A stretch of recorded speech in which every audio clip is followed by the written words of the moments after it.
আসসালামু আলাইকুম। শুরু করছি ইলমা বেহরোজের উপন্যাস পদ্মজা, পর্ব ৩৬। পদ্মজা ঘরের চৌকাঠে পা দিল মাত্র। আমির রিদোয়ানকে টেনে হিঁচড়ে তুলে বলল, তোকে না করেছিলাম, বারবার না করেছি, তবুও শুনলি না। রিদোয়ান শক্ত দুই হাতে আমিরকে ধাক্কা মেরে ছুঁড়ে ফেলে দূরে। আমির আলমারির সাথে ধাক্কা খেয়ে আরও হিংস্র হয়ে ওঠে। রিদোয়ানের দিকে তেড়ে আসে। নূরজাহান দৌড়ে এসে পথরোধ করে দাঁড়ান। চিৎকার করে বললেন, কি হইছে তোদের? তোরা এমন করতাছস কেন? দাদু, সরে যাও। মাদা বাচ্চারে আমি মেরে ফেলবো। তুই কি ভালো মানুষের বাচ্চা? তেজ নিয়ে বলল রিদোয়ান। আমির নূরজাহানকে ডিঙিয়ে রিদোয়ানকে আঘাত করতে প্রস্তুত হলো। তখন মজিদ হাওলাদারের কর্কশ কণ্ঠ ভেসে আসে, যে যেখানে আছো সেখানেই দাঁড়িয়ে থাকো। আমির মজিদ হাওলাদারকে এক নজর দেখে শান্ত হওয়ার চেষ্টা করলো। পরেই জ্বলে উঠে বলল, আব্বা, আপনি জানেন না ও কি করেছে?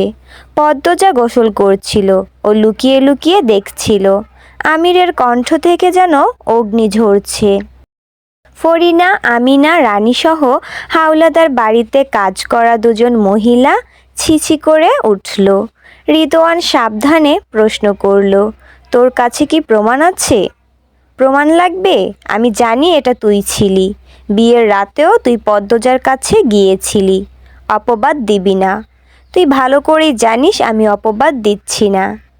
তুমি কি করে শতভাগ নিশ্চিত হতে পারছো ছেলেটা রিদোয়ানি ছিল? পদ্মজা দেখেছে নাকি তুমি? বললেন মজিদ।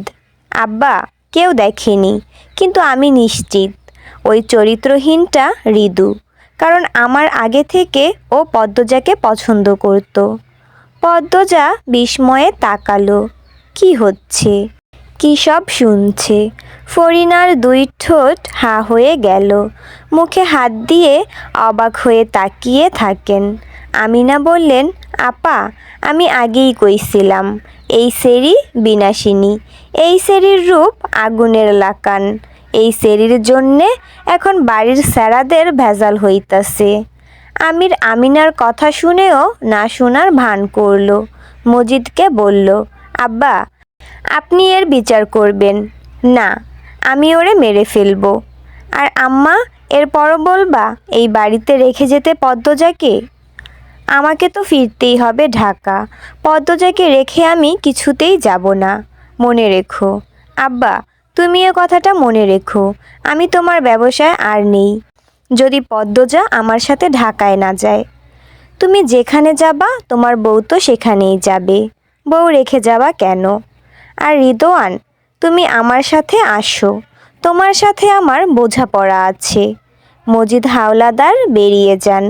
আমির পদ্মজার হাতে ধরে পদ্মজাকে বলল, আর কখনো এমন পরিস্থিতিতে পড়তে হবে না। খুশিতে পদ্মজার চোখের তারায় অশ্রু জলজল করে ওঠে। সে আমিরের এক হাত শক্ত করে ধরে বোঝায়, আমি আপনাকে ভালোবাসি, বিশ্বাস করি। সন্ধ্যার ঠিক আগ মুহূর্ত। এমন সময় হাওলাদার বাড়ির রাতের রান্না করা হয়। মগা এক ব্যাগ মাছ দিয়ে গেছে। লতিফা মাছ কাটছে। লতিফা এই বাড়ির কাজের মেয়ে, সবাই ছোট করে লুতু ডাকে। ফরিনা ভাত বসিয়েছেন আর অনবরত বলে চলেছেন, আমি এই বাড়ির বড় বান্দি, দাসী আমি। বাবুর বাপ দাসী পুষে রাখছে, দাসী পালে, সারাদিন কাম করি, অন্যরা হাওয়া লাগাইয়া ঘুরে। মরণ হয় না আমার, মরণই আমার একমাত্র শান্তি। পদ্মজা গুনগুন করে গান গাচ্ছে আর রান্নাঘরের আশেপাশে ঘুরছে। ফরিনার সব কথাই তার কানে আসছে, তার গায়ে লাগছে না, বরং হাসি পাচ্ছে। সে বহুবার রান্নাঘরে গিয়েছে কাজ করার জন্য। ফরিনা তাড়িয়ে দিয়েছেন, কাজ করতে হবে না বলেছেন, আর এখন বলছেন কেউ সাহায্য করে না। পদ্মজা পা টিপে টিপে রান্নাঘরে ঢুকলো, বলল, আম্মা, আমি সাহায্য করি। প্রতিনিয়ত গল্প পেতে আমার ইউটিউব চ্যানেলটি ঋতুস ক্রিয়েশন সাবস্ক্রাইব করুন। এই সেরি, তুমি এত বেয়াদব ক্যারে? কতবার কইছি তোমার সাহায্য করতে হইব না। না মানে আপনি বলছিলেন কেউ সাহায্য করে না। তোমারে তো বলি নাই, তোমার গায়ে লাগে কেন? মেঝে ঝাড়ু দিয়ে দেই? তোমারে কইছি আমি? তুমি যাও এনথাইকা, যাও কইতাছি। পদ্মজা বেরিয়ে আসে। বাসায় লাবণ্য নেই, আমির নেই, কার কাছে যাবে? রানী আছে। রানীর কথা মনে হতেই পদ্মজা রানীর ঘরের দিকে এগোলো। যাওয়ার পথে সন্ধ্যার আজান ভেসে আসে কানে, তাই আর সেদিকে এগোলো না, নিজের ঘরের দিকে হেঁটে গেল। নামাজ পড়তে হবে। নামাজ পড়ে সূরা ইয়াসিন একবার পড়ল। এরপর জানালা লাগাতে গিয়ে রানীকে দেখতে পেল। সেদিনের মতো জঙ্গলের ভেতর ঢুকছে। আর কিছু মুহূর্ত পার হলে চারিদিক রাতের গাঢ় অন্ধকারে তলিয়ে যাবে। এমন সময় কি করতে যাচ্ছে ওখানে? এত সাহসী বা কি করে হয়? পদ্মজা হুড়মুড়িয়ে ঘর থেকে বের হয়। আজ সে এর শেষ দেখে ছাড়বে। লাবণ্য সবেমাত্র সদর ঘরে ঢুকেছে। পদ্মজাকে তাড়াহুড়ো করে কোথাও যেতে দেখে বলল, কিরে, কই যাস? পদ্মজা চমকে উঠল।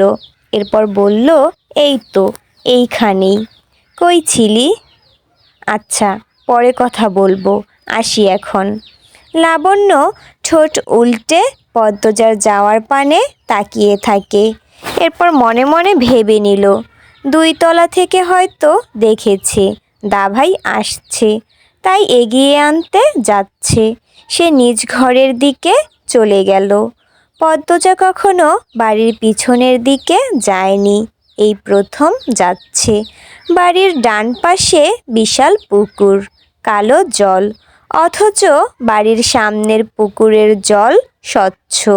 2 মিনিট লাগে শাকসবজির ক্ষেত পার হতে।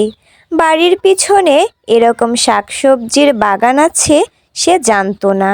এরপর পৌঁছালো জঙ্গলের সামনে। সেখান থেকে অন্দরমহলের দিকে তাকালো। ওই তো তাদের ঘরের জানালা দেখা যাচ্ছে। আরেকটা জানালাও দেখা যাচ্ছে। পদ্মজা কপাল কুঁচকে খেয়াল করলো, সেই জানালার গ্রিল ধরে কেউ তাকিয়ে আছে। পদ্মজা ঠাউর করার চেষ্টা করলো, এটা কার ঘর? মনে হতে বেশি সময় লাগলো না, এটা রুম্পা ভাবির ঘর। তবে কি তিনিই তাকিয়ে আছেন?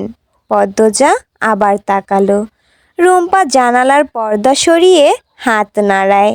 পদ্মজা মৃদু হেসে হাত নাড়ালো। দূর থেকে রুম্পার মুখটা দেখে মনে হচ্ছে সে কিছু বলতে চায় পদ্মজাকে। তার ভেতর লুকানো আছে কোনো এক রহস্য। ভাবি, এই নে কি করেন রাইতের বেলা? ভূমিকম্পে ভূমি যেভাবে কেঁপে ওঠে, পদ্মজা ঠিক সেভাবেই কেঁপে উঠল। তাকিয়ে দেখল মদনকে। সে জঙ্গলের ভেতর থেকেই এসেছে।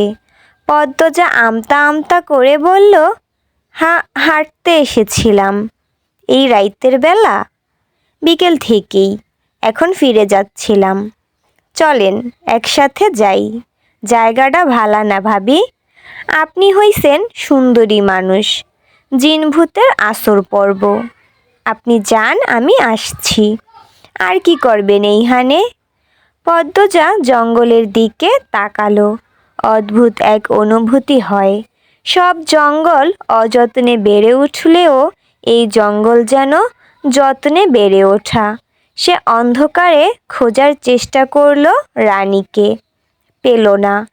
এদিকে মদনের সাথে না গেলে সে বাড়িতে যদি বলে দেয়, তাহলে অনেকের প্রশ্নের সম্মুখীন হতে হবে, আর একটার পর একটা মিথ্যে বলতে হবে। পদ্মজা মনে মনে পরিকল্পনা করে মদনের সাথে বাড়ি অবধি গিয়ে আবার চলে আসবে।